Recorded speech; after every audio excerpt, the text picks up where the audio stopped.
amin'ny fifaliana miarabako antsika rehetra amin'ny anarana mahafinaritra Jesosy Kristy. Vakansa zao ny andro mino fa tia milalao daholo ny ankizy rehetrarehetra. Inona zao mba kilalao ataonao amin'ity vakansa ity?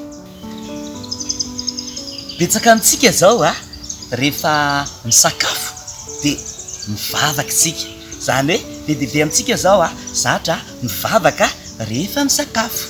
Fa za te anontany ianao hoe mba mivavaka elohan'ny lalaovanao sa tonga dia milalao fotsiny?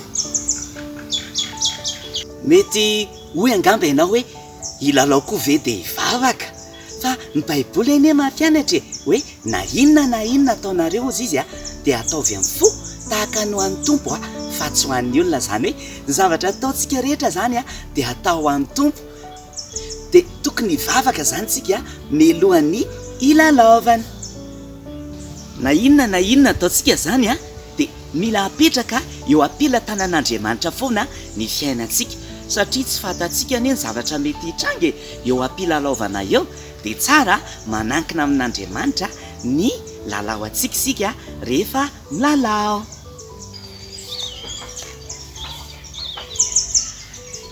Inona sy inona indray ary ny tokony ataontsika rehefa milalao tsika.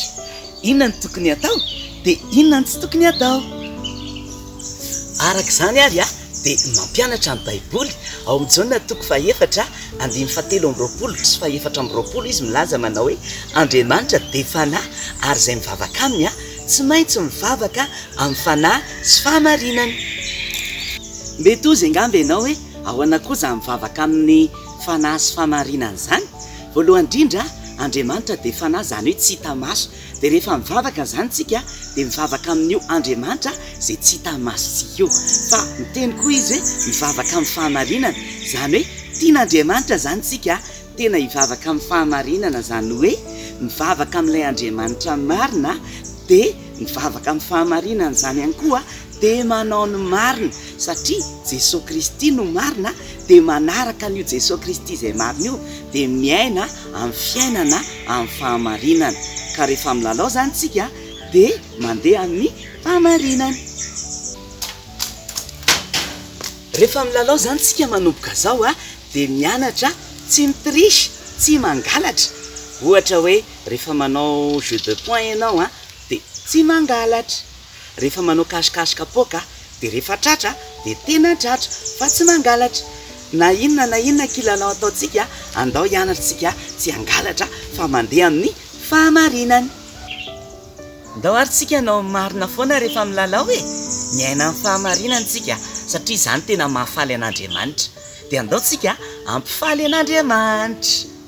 Ny tokony atao zany rehefa milalao tsika dia tokony hivavaka tsika mialohan'ny lalaovana. Zavatra tsy nahazatra atsika zany fa tena tian'Andriamanitra tsika ifandray aminy foana na dia milalao azy. Ny tsy tokony atao rehefa milalao tsika dia ny mangalatra na mitirisy rehefa milalao. Dia andao tsika hianatra andeha amin'ny fahamarinana. Dia ny mbola kely tsika dia mianatra mandeha amin'ny fahamarinana. Tena faly Andriamanitra rehefa mandeha amin'ny fahamarinana tsika. Araka izany ary manomboka zao tsika andao hiaina ny fahamarinana rehefa milalao dia tena ataontsika ho an'Andriamanitra. Ary rehefa milalao tsika dia tsy hangalangalatra zany tsika fa tena ataontsika ho an'Andriamanitra ny zavatra rehetrarehetra. Dia mino fa faly Andriamanitra rehefa manao zavatra marina tsika. Dia tsy mitirisy, tsy mangalangalatra rehefa milalao fa tena milalao amin'ny fahamarinana tanteraka. Mino fa nafinaritra anao indray ny fotoana ny anarantsika androany. Dia amin'ny manaraka indray ho tahian'Andriamanitra daholo veloma daholo.